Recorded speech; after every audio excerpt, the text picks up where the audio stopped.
Hello and welcome to Devil's Advocate. Have the Kashmir interlocutors exceeded their brief and encouraged separatists as the opposition has claimed, or are they pursuing a tricky mission with sensitivity and understanding?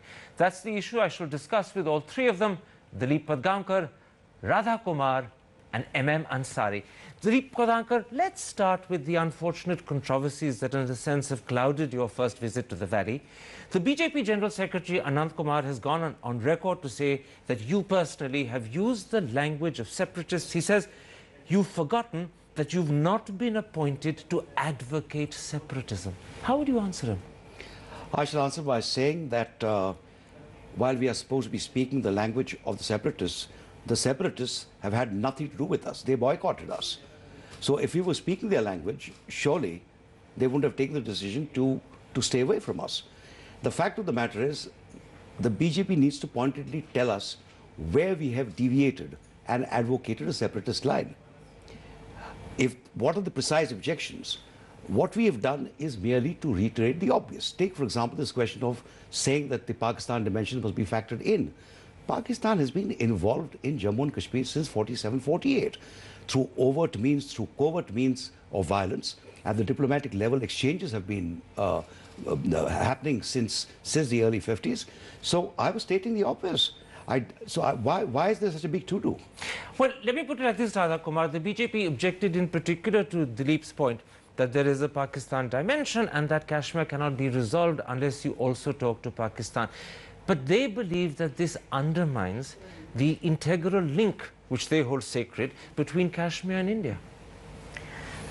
First of all, they know perfectly well that the very visionary approach that Prime Minister Vajpayee took was based on the understanding that Pakistan has to move from being a part of the problem to becoming a part of the solution. Secondly, the high moments of peacemaking between for Kashmir, which had an impact on the ground, were 2004 to 2007, when in fact the India-Pakistan peacemaking was going well. So we have to keep both of those things in mind. May I also add one further point, that as far as the dissident groups are concerned, especially the Hurriyat groups, we do understand their compulsions, and we will always be willing to listen to their point of view. That is part of our mandate. Mr. Ansari, let me pursue the BJP point a little further with you. They also objected to the fact that Dilip characterized Kashmir as a dispute. Once again, they feel that this is undermining India's irreversible claim. How do you respond to that? Well, let me say at the outset that the BJP is a political party and I'm not a politician, and therefore I would not like to respond to anything that they have to say. Even if that undermines, in a sense, the position? No, I will come to that. Ram Jethmalani has already responded to them sufficiently, and I think that meets the requirement of the BJP. But at the same time, I would also like to add that is it not true that India has political, economic and trade relationship, including the cultural relationship with Pakistan, and there is a dimension of economic and cultural relationship, including the fact that the LOC is not recognized by Pakistan. To that extent, Pakistan involvement is there, and I agree with what Dilip has said on the whole issue. You wanted to come in, Dilip? I would really say that, you know, the last thing we want to do is to get mired in semantics. All right. If we begin by using a certain number of words, that is going to prevent the dialogue from moving forward. I think we ought to not to use those words. On the other hand, take the word dispute. I mean, there's been a controversy around the use of that word. Do you know how many times the word dispute has figured in joint India-Pakistan statements? What's your answer? So my answer is, call it an issue, call it a...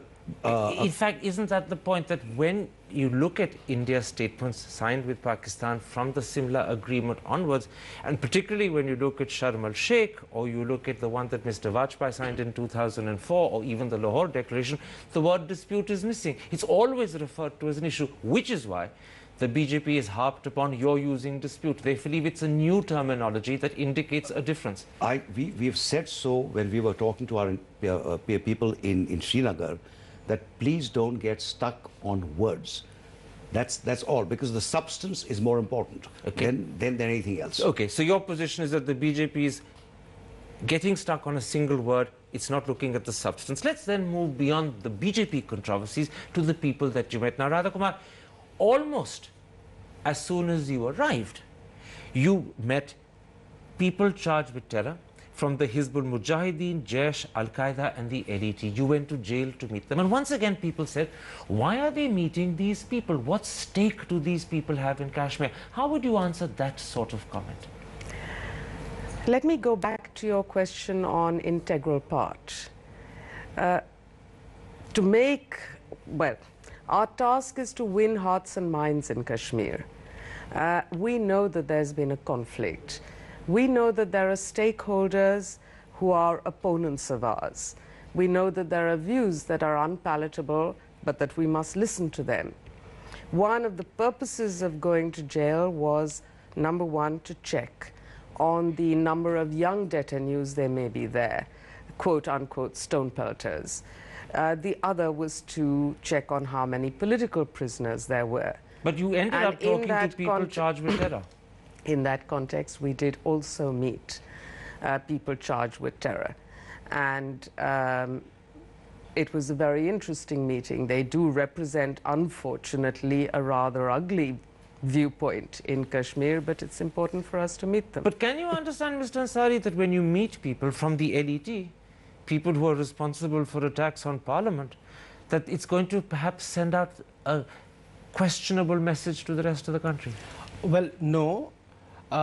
You may recall when we approached the whole issue, we said that we are going with an open mind, with large heart, and even the Home Minister had said that there are no red lines for us, which means that we were expected to meet all the sections of the society, all the people are everywhere in Kashmir. Including terrorists?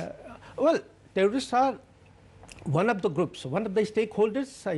They have their cause, and we know that much of the problems that have been created, it is because of them. And it was therefore important to talk to them, to know their concerns, and also to find out ways to reconcile the issues which we are facing. Radhakumar, another controversy, this time almost right at the end of your trip, occurred when you were reportedly said that even the constitution could be amended to fulfill Kashmiri aspirations. What exactly did you mean, and why did you make this comment? As a matter of fact, that was a slightly distorted version of what I said. I began by saying that the Indian Constitution is one of the finest documents ever written, and one that I'm very fond of. As a matter of fact, I've spent 5 years reading constitutional debates with my students, and they are absolutely extraordinary, those debates. So when you said the Constitution can be amended, what did you mean? What I did say was that the constitutional issue is a red herring. The Indian Constitution has proved itself flexible time and time again, for example, through the linguistic reorganization of states. And that if Parliament were convinced that there was some solution that required any changes, that would be up to them to decide. So you feel that your comments were picked out of context and then distorted? Unfortunately, yes. Despite the good explanation that Radha has given me, you must have found out, Dilip, when you returned, that there are many people saying that perhaps the interlocutors have spoken too much, that they should have been silent and listening rather than commenting in public. Is that a fair comment? To which my answer is that everything that we said was in response to questions posed by the media. Nothing was done ex cathedra. Each of these controversial points were because journalists asked. Now, we could have taken the decision to not utter a word to the media. Would that have been wiser? But that would have been more counterproductive, because that would have led to a huge amount of speculation about what was happening indoors. And at any rate, there is nothing like indoors and outdoors, back briefings and so on. Everything comes out within seconds after you finish a meeting. So it's better to speak and risk being misunderstood than not speak, and people speculate wrongly. Because then you get right rumors. May I quickly just to tell you, because this is something we've not said before, but the first time we met the guys from terrorist organizations, they said to us, would you mind coming again once? We need to talk to you. So we went a second time. And the second time, at the end of about an hour and a half, something quite surprising took place. Which was? Which was one of those guys who acted as a spokesman for one of these organizations, said to us that they would like to submit to us also a peace plan. A peace plan from the terrorists? From the terrorists. That is news that you're giving me. That's why I'm saying to you. And would we be prepared to wait for a few days, because they too wanted their voice to be heard. They believe they have a roadmap, etc. So we said, we've come to listen to you. We're quite prepared. As and when you prepare your point of view, let us know, and we will examine that as well. So you see this as a significant step forward? I see this as something important, because this is when the idea came that you need to talk also to our people. That was the message that was being given to us. All right, let's take a break at that point. I want to come back, noting this significant step forward, to ask you now about the challenges that still lie ahead. How will you face up to those? That's in a moment's time. See you after the break.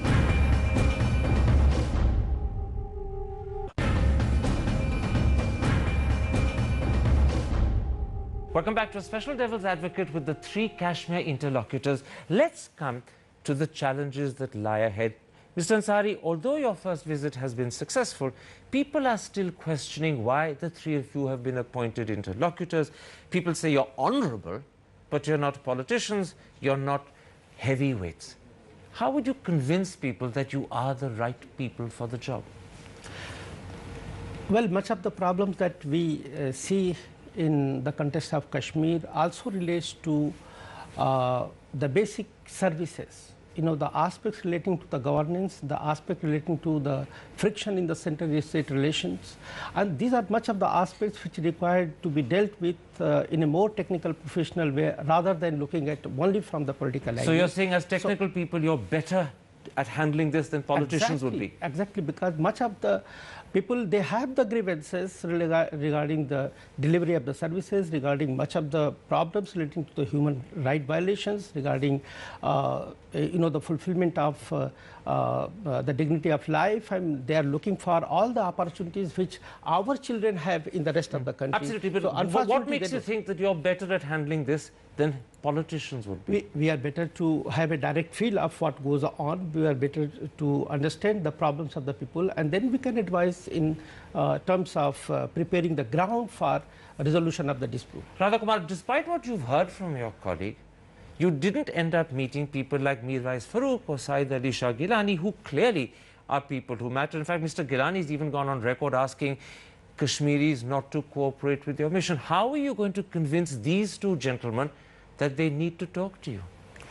You know, it's very rare to meet Mir Wais or Gilani, or indeed leaders of that opinion, on a first visit. And I speak not only about our country, but other comparable peace processes. It takes a period of build-up. So you're hopeful that the next time you go, these people will meet you? No commitment to the next time. Please remember, we have a year. What Gilani has put forward, or Mr. Gilani, I should say, has put forward as a challenge, is to say that he wants to see conducive atmosphere being created, and that through has to be some created by action you. on CBMs. Let me put it like this. There were also problems, Dilip Patgankar, in a sense, from the other side. You wanted to meet Masarat Alam. Many people believe he was the mastermind behind the summer troubles. But this time the authorities didn't let you. Apparently you were told that he was under interrogation. You couldn't meet him. Did you accept that explanation, or were you a bit disappointed? No. Our stand has been, those who want to meet us, we'll be very happy to meet them. We aren't going to knock on their door uninvited. And because each one has a compulsion to meet or not to meet. But Masarat Alam would have been probably willing to meet you. The government apparently didn't let you meet him. No, we had no such indication from any source. He would not have been willing. So that Hindu that report to this effect is inaccurate? Actually, it was an Indian Express report. No, I'm telling you that had he showed the slightest inclination to talk to us, we would certainly have gone and met him. Can I quickly, very quickly tell you this business about us not being political heavyweights, because that's important. That question was raised again and again. The only real advantage that we see in the composition of this group is that because we do not belong to a political party, we are not subjected to party policy, ideology, party discipline. And that gives you a certain latitude, a certain flexibility, which otherwise might be difficult for someone who does belong to a political formation. That's a very fair point. Now, Mr. Ansari, many of the people you met, in a sense, threw a challenge to you. Reportedly, you were asked to prove your credibility, your sincerity. How do you intend to do that? Well, this is indeed a very vital issue to prove our credibility. But I must say, in this contest, that there is a great deal of resistance, one from the Hurriyat leaders and the other from activists of the major political party. So we are not able to access and have a dialogue with certain sections of the people, both in Kashmir as well in Jammu. Absolutely. So unless all the more reason to prove your credibility. Exactly, how will you do that? Because we have to reach everyone and get to know about their aspirations, their constraints, and their issues, which they are raising. Only then we will be able to find out a common through solution. your efforts and through your diligence, you will prove your credibility. Yes, provided we have access and able to talk to all of them. Karan, Mr. Gilani did give a call to all Kashmiris to boycott us. Other than the two Hurriyat parties, if I had the time, I would give you a whole list of people who met us. We had more than 20 appointments which we could not fulfill because of lack of time. So, barring the two Hurriyat parties, everyone from the mainstream parties, students, teachers, trade union people, people also from the minority communities, I mean, all of them came and met us and spent a considerable amount of time with us. Okay. So people were willing, except for the two major Hurriyat parties? And in Jammu, the BJP didn't meet us, though I have a letter from the state unit, the chief of the BJP, saying he'd be very, very pleased to meet us. Radha Kumar, you met stone pelters in jail as well. That was in addition to the militants that you met, and they spoke, according to the newspapers, with passion about Azadi. How would you describe and characterize the mood of the stone pelters? Those were the people that brought the valley to a standstill in summer. How would you describe their mood today? Very mixed. By the way, we met a range. We met from Srinagar as well as from districts outside of So Srinagar. what would be your assessment of their mood? The main thrust, actually, of what almost everybody said to us was that they want now some freedom on the ground. In other words, the curfews, the unending cycles of violence, the hartals, barbed wire, passes, that sense of siege, that is the first point they need us to address. Were people alienated? I sense a big degree of alienation in all sections of the people, but particularly the young people. And I must tell you, our effort right through was to address the concerns of the young. And they listed very candidly what is it that made them feel alienated. What was that? Mainly that interlocutors have come and gone. Promises were made, not kept. No changes happened on the ground. So yes, we are for an engagement through the dialogue process, but until and unless there is a change perceptible on the ground itself, the exercise is going to be again futile. And will you be putting all of this to Mr. Chidambaram? Absolutely, and we will emphasize time and again that across Jammu and Kashmir, there is a tremendous yearning for peace to return to this beleaguered state. And when are you going to meet Mr. Chidambaram? We hope to have a formal meeting with him as soon as he comes back from his visit to JNK. So it will be in the next couple of days? He's gone, I think, for 2 or 3 days. But as soon as we can, we will want to meet him and present him with our first report. My thanks to all three of you for coming, explaining the controversies that have surrounded you and how you see the challenges that lie ahead. That was a special Devil's Advocate with the 3 Kashmir interlocutors. Goodbye. Good night.